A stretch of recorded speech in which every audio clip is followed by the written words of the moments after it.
DIY.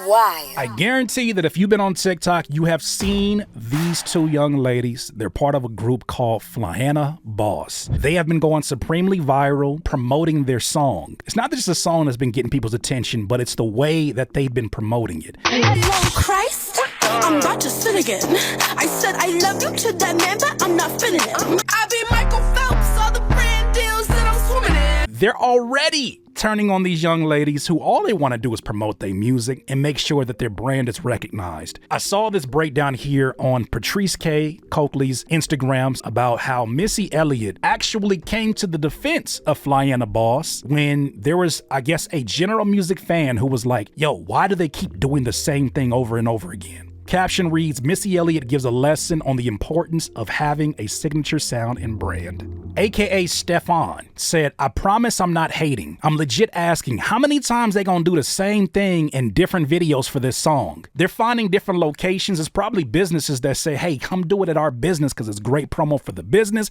and for your song. Missy Elliott chimed in. This is an old school tactic. If you do a bunch of things, you confuse the audience.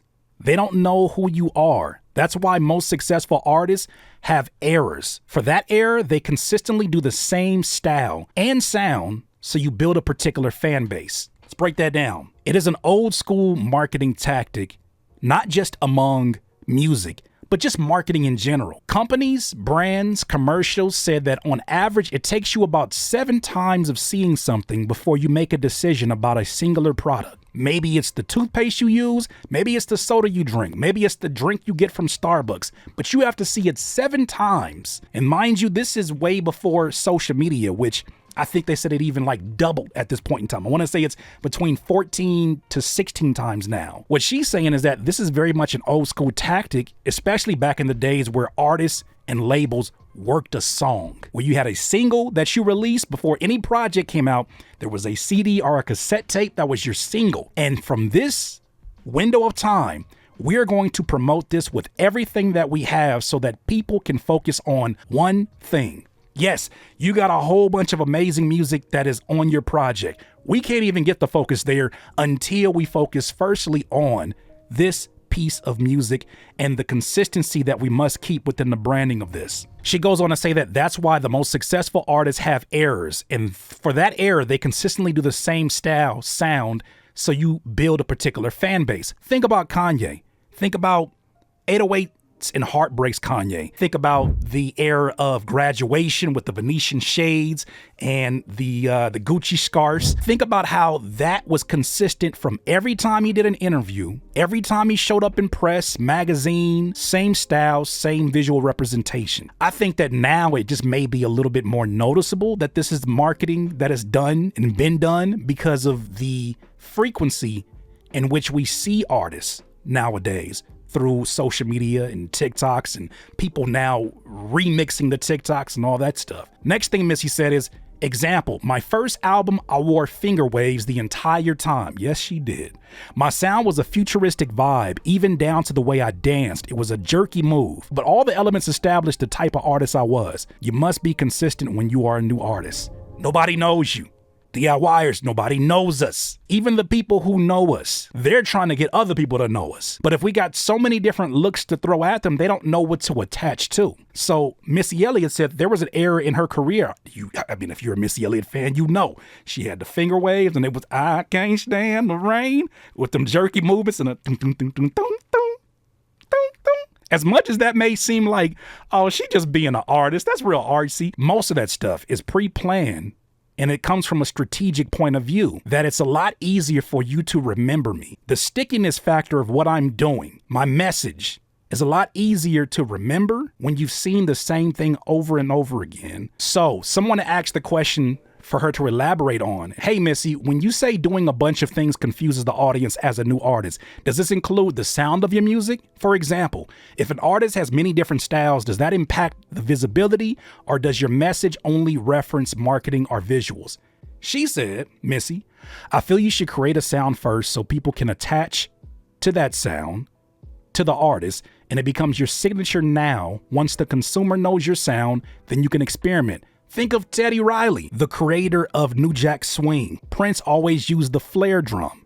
It was his signature. She goes on to say, so it's the entire package. That's why you may see people say this was Riri's pop era or this was this R&B era. Because for that album, they pretty much stayed consistent. The whole album, even down to their hairs and clothes. TLC wore oversized clothes entire first album. Then second album, they started to wear fitted clothes, showing skin. They had a sound to go along with that. Many artists become successful with that formula. Lil' Kim colored wigs first album, and she stayed consistent with her lyrical content. Us as artists, as music producers, we have a necessity to create, evolve, try new things, experiment. That is our personal needs. That's what feeds our soul and what we do. I don't think you have to cut that off, but I do think it's important that when you're trying to utilize your music or use music as a vehicle to promote, you're creating a product. Essentially, this product has packaging. Now, imagine if it was any other product. Imagine you came up with your own soda, but every single week you switch the packaging of that soda. It probably will be really hard to get people to recognize your brand, recognize the name of your brand, and even be able to stick with it long enough to share with other people. Our point of view is biased of who's actually consuming what we're doing. We think that as long as our core fans have already consumed it, overconsumed it, lapped around it, then it's time to move on. We are assuming that everybody else on the outside has the same appetite for evolution that we do as creatives. And that's just simply not true. Go away from just your core audience for a second. There are people who don't know anything about what you're doing. They are stepping into your proverbial store. Your store has merchandise. Your store has Bandcamp links. Your store has streaming links. Your store has social media content. Your store has interviews. They're just walking in the store. They don't know their left from their right. They don't know what you do. As we're sharing our music with these people who don't know who we are, we have to simplify the message. You are the same way. As much as you may be ever evolving and changing within your music, you're the same way in the way that you consume the products that you buy. Imagine your favorite fast food restaurant kept changing locations. It kept changing its menu. Imagine you found your favorite item on the menu and you're like, yo, I got to bring my friends to this. This place is crazy. They got the best vegan soul food I ever had. Then you go next week and they took all the vegan options off the menu, in the name of creativity and ever evolving. You probably wouldn't do business with that company or that restaurant any longer.